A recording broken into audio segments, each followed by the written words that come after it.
एक आलीशान फ्लैट में पार्टी चल रही थी। मयंक अपनी नई पदोन्नति की खुशी मना रहा था। तभी उसकी माँ सुलोचना जी हाथ में चाय की ट्रे लिए कमरे में आई। उनके पैर गठिया के दर्द से कांप रहे थे। तभी मयंक की पत्नी निधि फुसफुसाते हुए मयंक के पास आई। तुम्हारी माँ को कितनी बार कहा है कि मेहमानों के सामने मत आया करो। देखो उनकी पुरानी सूती साड़ी और ये फटी हुई चप्पलें मेरे स्टैंडर्ड का कचरा हो रहा है। मयंक ने अपनी माँ को झिड़कते हुए कहा, माँ आप अंदर जाकर बैठिए ना, यहाँ आपकी ज़रूरत नहीं है। सुलोचना जी की आंखों में आंसू आ गए। वे चुपचाप रसोई में चली गईं।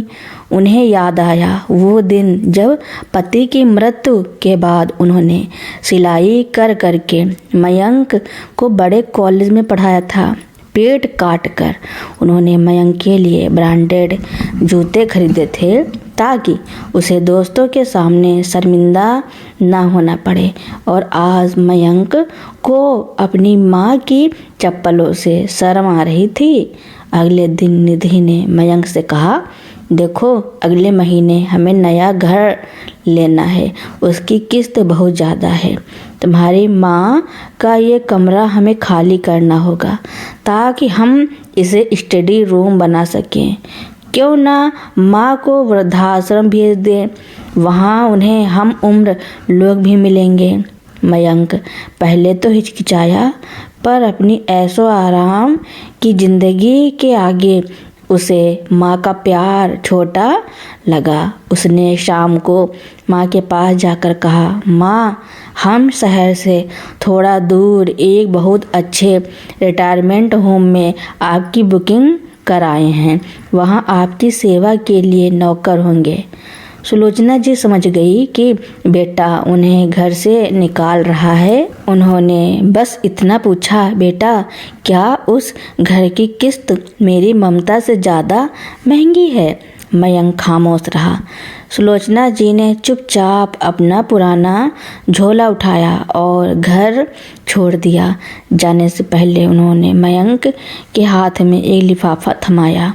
जब मयंक ने वह लिफाफा खोला तो उसके पैरों तले जमीन खिसक गई।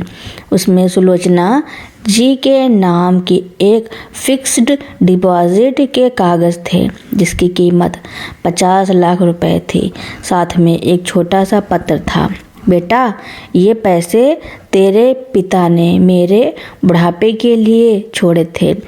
मैंने सोचा था कि जब तू नया घर खरीदेगा तो ये तुझे सरप्राइज दूंगी ताकि तेरी किस्त का बोझ कम हो जाए, पर मुझे नहीं पता था कि तू किस्तों के चक्कर में अपनी माँ को ही बेच देगा।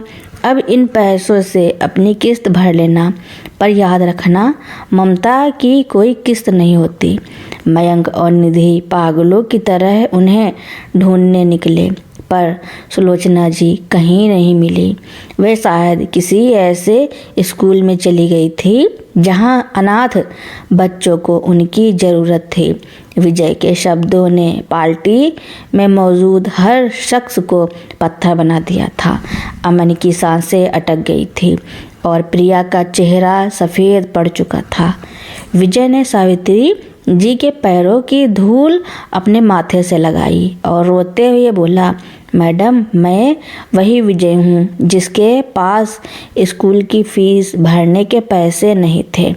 आपने अपनी तनख्वाह से मेरी फीस भरी थी, मुझे अपनी पुरानी किताबें दी थी और कहा था, विजय गरीबी से मत डरना, बस अपनी कलम की ताकत मत खोना। आज मैं जो कुछ भी हूँ आपकी उस कलम की पकड़ की वजह से हूँ। सावित्री जी के कांपते हाथों ने विजय के सिर पर हाथ रखा। उनकी आंखों से बरसों का बांध टूट गया। विजय बेटा तू कलेक्टर बन गया। विजय खड़ा हुआ और उसकी आंखों में अब दया नहीं न्याय की आग थी। उसने मुड़कर अमन की तरफ देखा जो सोफे के पीछे दुबका खड़ा था। मिस्टर अमन, विजय की आवाज़ ठंडी और घातक थी। तुमने अभी कहा था कि यह तुम्हारा पर्सनल मामला है।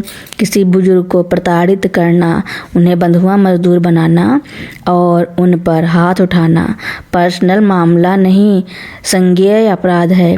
विजय ने अपने फ़ोन से इशारा किया और बाहर तैनात उसकी सुरक्षा टीम के 2 पुलिस अधिकारी तुरंत अंदर दाखिल हुए। विजय ने गरजते हुए कहा, इन दोनों पति पत्नी को अभी हिरासत में लो। सीनियर सिटीजन एक्ट के तहत अपनी मां को प्रताड़ित करने, उनके पैसे हड़पने और उनके साथ मारपीट करने के जुर्म में इन्हें जेल भेजो। और हाँ, जिस बंगले पर इन्हें इतना नाज है उसके कागजात की भी जांच होगी। प्रिया अब सावित्री जी के पैरों में गिर पड़ी। माँ जी, मुझे माफ़ कर दीजिए, मुझसे गलती हो गई। अमन को बचाइए, हमारी बदनामी हो जाएगी। अमन भी गिड़गिड़ाने लगा, माँ, मैं तुम्हारा बेटा हूँ, मुझे जेल मत भेजो। सावित्री जी ने पहली बार अपनी बहू का हाथ झटक दिया। उनके चेहरे पर अब ममता की बेबसी नहीं बल्कि एक शिक्षिका का अनुशासन था। उन्होंने विजय की तरफ देखा और कहा, विजय, आज एक शिक्षक के तौर पर मैं अपनी आखिरी सीख देना चाहती हूँ। गलत काम की माफ़ी गलत करने वाले का हौसला बढ़ाती है। सावित्री जी ने अमन की तरफ मुड़कर कहा, अमन, तूने कहा था कि तू मुझे वेटर बनाएगा ताकि तेरी नाक न कटे। आज तेरी माँ वेटर नहीं, इस घर के सबसे बड़े अफसर की गुरु बनकर खड़ी हैं। तूने मेरा घर छीना, मेरी पेंशन छीनी, पर तूने मुझसे मेरा सम्मान छीनने की कोशिश की, जिसे मैं कभी माफ़ नहीं करूँगी। विजय सावित्री जी को अपने साथ अपनी गाड़ी तक ले गया। मेहमान तमाशा देख रहे थे और पुलिस अमन और प्रिया को घसीटते हुए बाहर ले जा रही थी। गाड़ी में बैठते समय सावित्री जी ने पीछे मुड़कर उस आलीशान बंगले को देखा। उनकी आंखों में अब कोई मोह नहीं था। विजय ने कहा, मैडम, आप मेरे घर पर रहेंगी। मेरे माता पिता नहीं हैं, घर को आपकी ज़रूरत है। सावित्री जी मुस्कुराईं और बोली, नहीं विजय, मैं अब किसी के घर की जिम्मेदारी नहीं बनूंगी। मैंने अपनी पेंशन के पैसे वापस लेने का फैसला किया है। मैं एक ऐसा आश्रम बनाऊंगी जहां मुझ जैसी रिटायर्ड शिक्षिकाएं उन बच्चों को पढ़ा सकें जो सड़क पर भीख मांगते हैं। मैं अब माँ बनकर नहीं, गुरु बनकर जीऊंगी। विजय ने गर्व से उन्हें सैल्यूट किया। सावित्री जी की सफ़ेद साड़ी अब नौकरानी की वर्दी नहीं बल्कि उनके संघर्ष और विजय का प्रतीक लग रही थी। सावित्री जी का फैसला अटल था।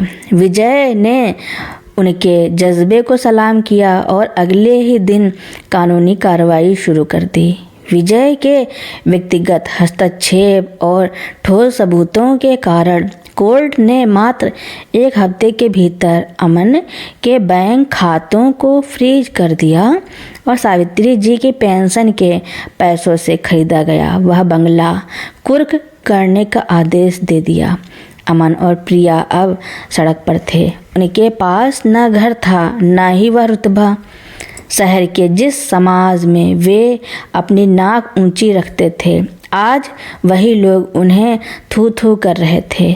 अमन ने अपनी माँ से मिलने की बहुत कोशिश की। वह रोया, गिड़गिड़ाया, लेकिन सावित्री जी ने उसे मिलने से मना कर दिया। सावित्री जी ने विजय से कहा, विजय, मोह का धागा जब एक बार टूटता है तो उसे जोड़ने की कोशिश सिर्फ गांठें पैदा करती हैं। उसे दंड भुगतने दो, तभी उसे माँ की कीमत समझ आएगी।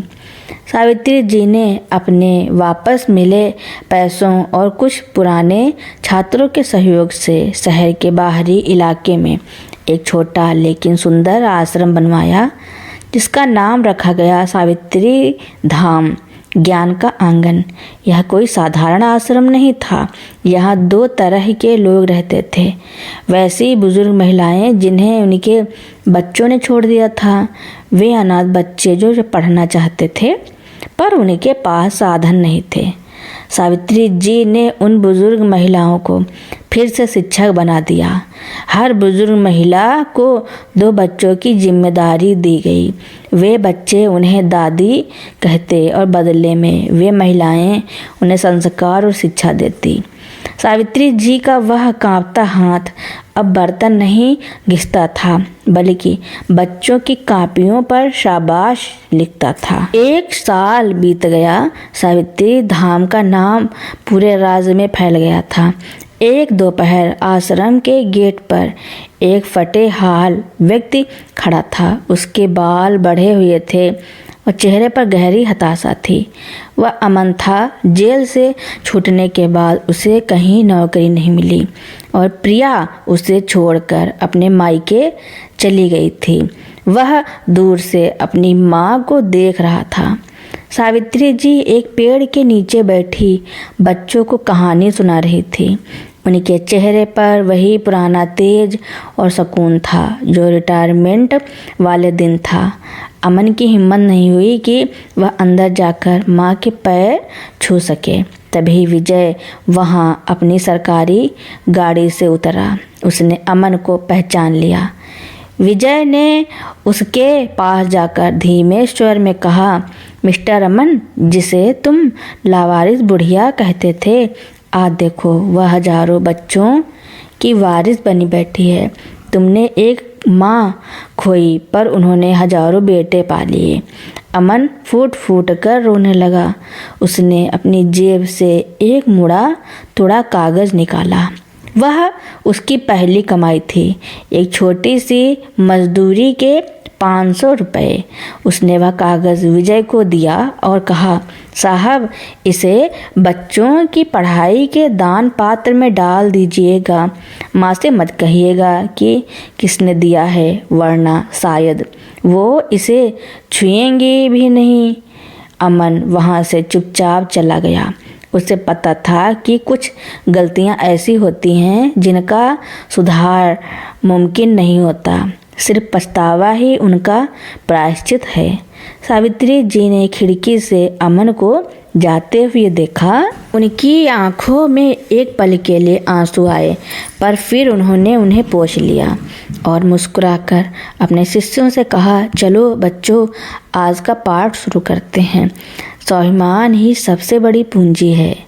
सावित्री जी अब नौकरानी नहीं, अब वे सचमुच की माँ थी। सिर्फ एक बेटे की नहीं, बल्कि समाज के हर उस बच्चे की जिसे ज्ञान की ज़रूरत थी। सावित्री धाम अब केवल एक आश्रम नहीं, बल्कि एक आंदोलन बन चुका था।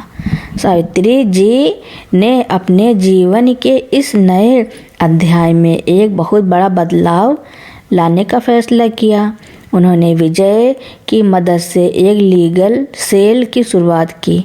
इसका उद्देश्य उन बुजुर्गों की मदद करना था जिनके बच्चों ने धोखे से उनकी संपत्ति हड़प ली थी। सावित्री जी कहती थी, मैं नहीं चाहती कि शहर की किसी और माँ को वेटर की वर्दी पहननी पड़े। उधर अमन, जो कभी आलीशान बंगले में रहता था, अब शहर की एक छोटी सी कंस्ट्रक्शन साइट पर मजदूरी करने लगा था। वह दिन भर ईंटें धोता और शाम को जो भी थोड़े पैसे मिलते उन्हें चुपचाप एक लिफाफे में डालकर सावित्री धाम की दान पेटी में डाल आता।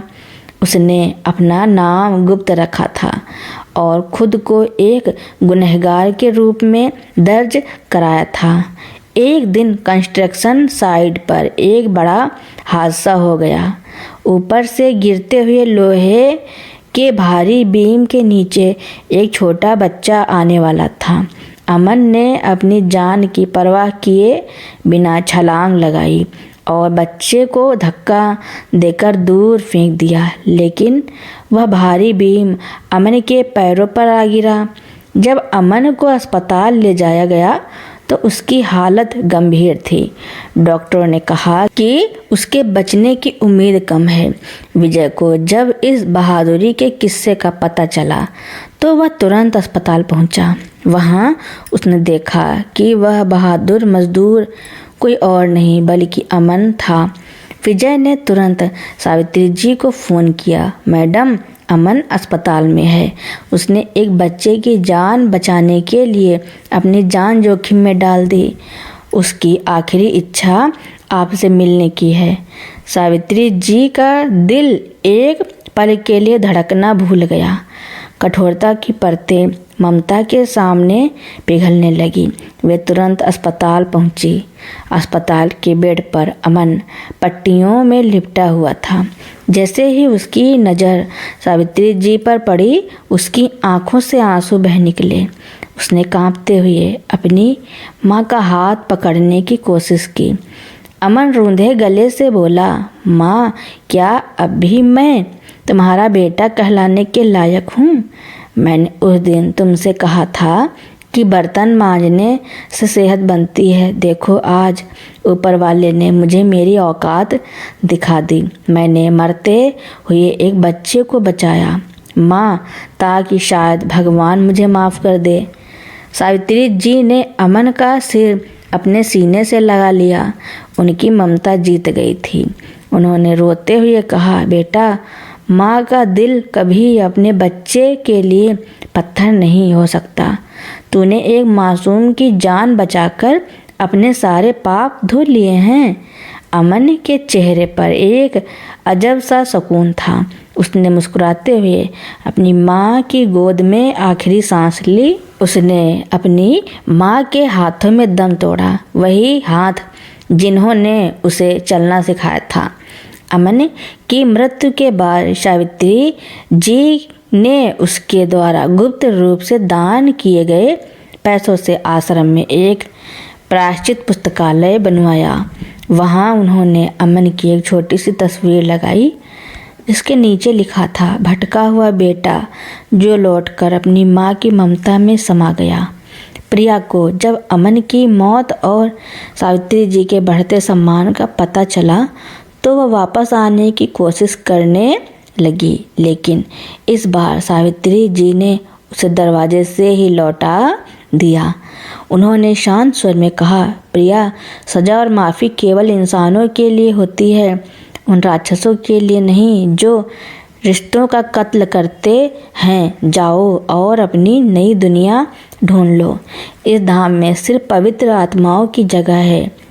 सावित्री जी अब एक मिसाल बन चुकी थी। उन्होंने साबित कर दिया था कि एक माँ अगर चाहे तो वह पालना भी झुला सकती है, और अगर उसका स्वाभिमान जागे तो वह अधर्म का नाश भी कर सकती है। अमन के चले जाने के बाद सावित्री जी के जीवन में एक अजीब सा सन्नाटा छा गया था, लेकिन यह सन्नाटा दुख का नहीं बल्कि एक गहरे वैराग्य और संकल्प का था। अब उनके पास खोने के लिए कुछ नहीं बचा था और पाने के लिए पूरा संसार था। सावित्री जी ने अब अपना पूरा समय उन बुजुर्गों को कानूनी और मानसिक रूप से सशक्त बनाने में लगा दिया, जिन्हें उनके अपनों ने ठुकरा दिया था। उन्होंने सरकार के साथ मिलकर एक मुहिम शुरू की जिसका नाम था मातृ पितृ सम्मान योजना। अब सावित्री जी केवल एक आश्रम की संचालिका नहीं थी, वे राज्य सरकार की सलाहकार बन चुकी थी। एक दिन उनके पास एक प्रस्ताव आया कि उन्हें शहर के सबसे बड़े नागरिक सम्मान से नवाजा जाएगा। समारोह उसी हॉल में आयोजित किया गया था जहां कभी अमन ने उन्हें थप्पड़ मारा था और वेटर की वर्दी पहनाई थी। समारोह शुरू हुआ। हॉल खचाखच भरा था। सावित्री जी स्टेज पर बैठी थी। तभी उन्होंने देखा कि पीछे के दरवाजे से एक फटे हाल महिला अंदर घुसने की कोशिश कर रही थी। वह पुलिस से उलझ रही थी और रो रही थी। वह प्रिया थी। प्रिया की हालत बदतर हो चुकी थी। उसके माता पिता ने भी उसे बोझ समझकर घर से निकाल दिया था और उसके पास रहने का कोई ठिकाना नहीं था। वह सावित्री जी के वैभव को देखकर उनके पास भीख मांगने आई थी। विजय ने सावित्री जी के कान में फुसफुसाया, मैडम वही औरत है क्या? आदेश है बाहर फेंकवा दूं? सावित्री जी ने शांत नज़रों से प्रिया को देखा, जो अब घुटनों के बल बैठकर रो रही थी। सावित्री जी उठी और माइक संभाला। पूरे हॉल में सन्नाटा छा गया। सावित्री जी बोली, आज मुझे सम्मान मिल रहा है, लेकिन मेरा असली सम्मान तब होगा जब इस समाज में कोई भी स्त्री, चाहे वो माँ हो या बहू, दर दर की ठोकरें न खाए। प्रिया ने जो किया वो उसका पाप था, लेकिन उसे भूखा मरते देखना मेरा धर्म नहीं है। उन्होंने विजय की ओर देखा और कहा, विजय, इसे सावित्री धाम ले जाओ। इसे वहाँ मेहमान बनकर नहीं, बल्कि एक साधारण सेवादार बनकर रहना होगा। इसे रसोई में वही बर्तन मांजने होंगे जो इसने मुझसे मंजवाए थे। इसे एहसास होना चाहिए कि मेहनत की रोटी और अपमान की रोटी में क्या फ़र्क होता है। प्रिया को सावित्री धाम ले जाया गया। अब वह उसी फर्श पर बैठकर बर्तन मांजती थी जहाँ कभी सावित्री जी बैठी थी। फ़र्क सिर्फ इतना था कि सावित्री जी उसे भूखा नहीं रखती थी। सावित्री जी उसे रोज़ शिक्षा देती और समझाती कि रिश्ते पैसों से नहीं, सम्मान से चलते हैं। धीरे धीरे प्रिया का अहंकार टूटने लगा। एक दिन उसने सावित्री जी के पैर पकड़ लिए और कहा, माँ, मुझे मार डालिए, पर इतनी दया मत दिखाइए। आपका यह बड़प्पन मुझे अंदर ही अंदर जला रहा है। सावित्री जी ने उसे उठाकर गले लगाया और कहा, बेटी, जब तक इंसान को अपनी गलती का बोध न हो तब तक सज़ा अधूरी है। आज तुझे अपनी गलती का बोध हुआ है, यही तेरी सबसे बड़ी सज़ा है और सबसे बड़ी माफ़ी है। सावित्री जी अब काफ़ी वृद्ध हो चुकी थी। एक सुबह जब सूरज की पहली किरण सावित्री धाम के आंगन में पड़ी, सावित्री जी अपनी कुर्सी पर बैठी थी। उनके गोद में एक अनाथ बच्चा सोया हुआ था और उनके हाथ में वही कलम थी जिससे वे बच्चों का भविष्य लिखती थी। उनकी आंखें बंद थी। चेहरे पर एक ऐसी मुस्कान थी जिसे शब्दों में बयान नहीं किया जा सकता। उन्होंने सोते सोते ही इस संसार को अलविदा कह दिया था। विजय और आश्रम के हजारों बच्चों ने उन्हें नम आंखों से विदाई दी। उनकी चिता को अग्नि किसी एक बेटे को नहीं, बल्कि उन सैकड़ों अनाथ बच्चों ने दी जिन्हें उन्होंने पहचान दी थी। आज भी उस शहर के लोग जब सावित्री धाम के सामने से गुजरते हैं तो उनका सिर सम्मान से झुक जाता है।